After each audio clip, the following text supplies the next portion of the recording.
आपके पास कोई पेशेंट आता है जो आयरन डेफिशिएंसी एनीमिया लेकर आता है। आपने उसकी आयरन प्रोफाइल कराई और आपने सीबीसी कराई। सपोज दैट उसको जो सीबीसी में देखा आपने सीवियर एनीमिया की कैटेगरी में आता है, उसका जो एचबी का लेवल था वो 6 के आसपास था। पेशेंट को क्रॉनिक हिस्ट्री थी कुछ हाइपरटेंशन वगैरह की, और उसको क्या होता है ज़्यादा पोर्टल हाइपरटेंशन हो जाने की वजह से क्या होता है बेरिसिस ब्लीडिंग होती है, और बेरिसिस ब्लीडिंग के बाद में वो सीवियर एनीमिया में चला जाता है। क्योंकि एक बार के वॉमिटिंग के जो एपिसोड्स होते हैं बेरिसिस ब्लीडिंग में, वो लगभग 200 से 250 ml ब्लड लेकर के निकल जाते हैं। और इसमें लगभग अगर 4 से 5 भी वॉमिटिंग एपिसोड्स इतने हो गए तो लगभग मान के चलिए 1 लीटर ब्लड लॉस हो गया। अब आपके पास ऐसा पेशेंट आता है जो साथ में बेसिकली उसने ऑक्यूपेशनल हिस्ट्री भी थी, खाना नहीं खाता था सही से, और ज़्यादा फूड वगैरह सही से टाइम से ना ले पाने की वजह से फास्ट फूड बहुत कंज्यूम करता था। आपने उसका चेक किया तो सीरम फेरेटिन सिर्फ और सिर्फ आ रहा था उसका 12। नॉर्मल जो सीरम फेरेटिन होता है वो मोर देन 65 होता है। अब more than 65 and up to the 180। अब जब उसका सीरम फेरेटिन देखा तो आपने ये समझा कि बेसिकली क्या है, सीवियर आयरन डेफिशिएंसी एनीमिया का केस है। माइक्रोसिटिक हाइपोक्रोमिक एनीमिया जो कैरेक्टरिस्टिकली होता भी है।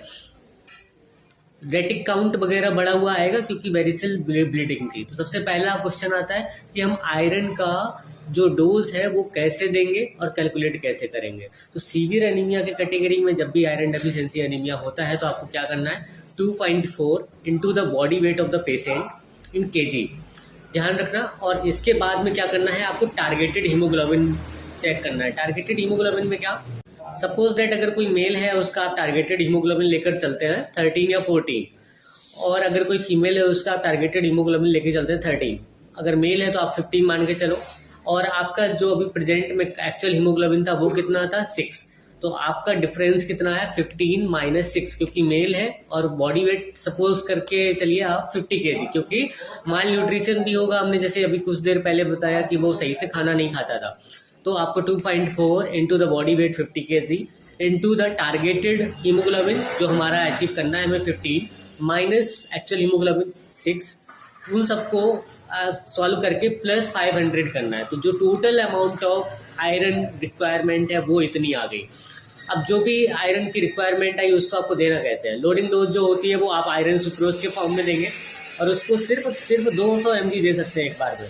उसके बाद में और देना कैसे है, उसको आईवी लाइन में देना है, 100 ml एनएस में देना है, नो डेक्सट्रोज नो आरएल, क्योंकि उससे क्या है कि बहुत बार क्रॉस रिएक्टिविटी होती है। और जब भी आप स्टार्ट करेंगे आईवी इन्फ्यूजन स्टार्ट करेंगे तो उससे सबसे पहले ध्यान ही देना है कि कोई रिएक्शंस तो नहीं आ रहे। 5 मिनट आपको ऑब्जर्व करना है पेशेंट को, और 1 घंटे तक देना है। 30 मिनट से लेके 1 घंटे के बीच में आपको वो 100 ml एनएस जिसमें आपने 200 mg लोडिंग डोज दिया था उसको देना है। मैक्सिमम आप कोशिश करिए 600 mg तक आप उसको करेक्ट करिए।